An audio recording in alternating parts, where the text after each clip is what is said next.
S'il y avait 4 éléments à mettre en avant en récupération, ce serait 1, fruits ou fruits secs, pour tout un tas de raisons, l'apport d'eau, l'apport de glucides, l'apport de minéraux, l'effet antiacide. On va consommer beaucoup de fruits et légumes, on a vu que ça avait un effet alcalinisant qui était bon pour éviter les blessures.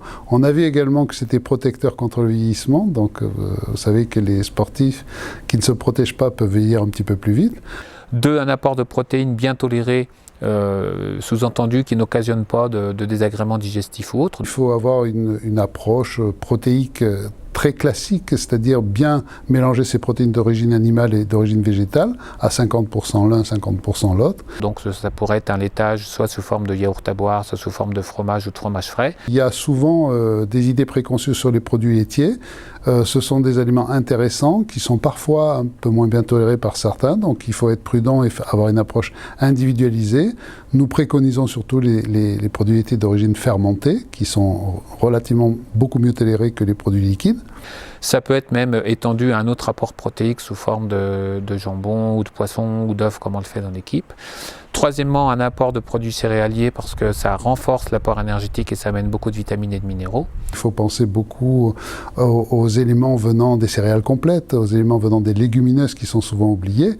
Et c'est ça qui fait les bonnes sources de sucre lent qui vont rester en réserve pendant longtemps. Et puis, quatrièmement, je dirais aussi une règle importante, c'est d'augmenter l'apport hydrique puisqu'on fait le constat très souvent qu'en dépit de leur vigilance, beaucoup de sportifs sont sous-hydratés quand ils terminent l'effort. Ne pas oublier que le meilleur défenseur de l'organisme, c'est une hydratation pendant l'effort, après l'effort.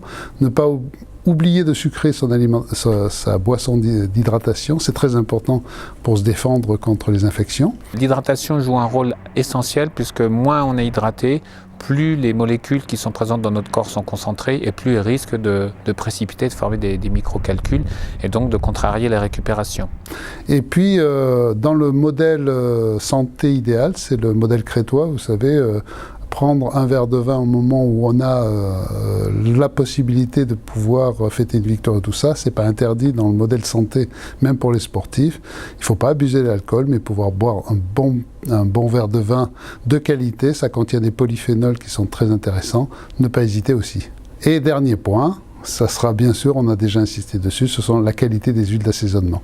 Surtout éviter de penser que parce que c'est de l'huile et parce que c'est gras, il faut l'éviter. Donc c'est indispensable. Il y a des éléments dans les acides gras polyinsaturés qu'on ne peut pas trouver hors des huiles d'assaisonnement.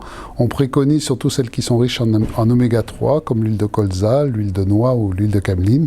Donc ça, ce sont des éléments extrêmement importants.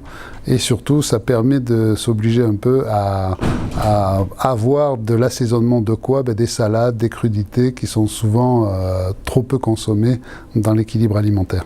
Le plus tôt possible après l'effort, on amène ces aliments, mieux la récupération démarrera.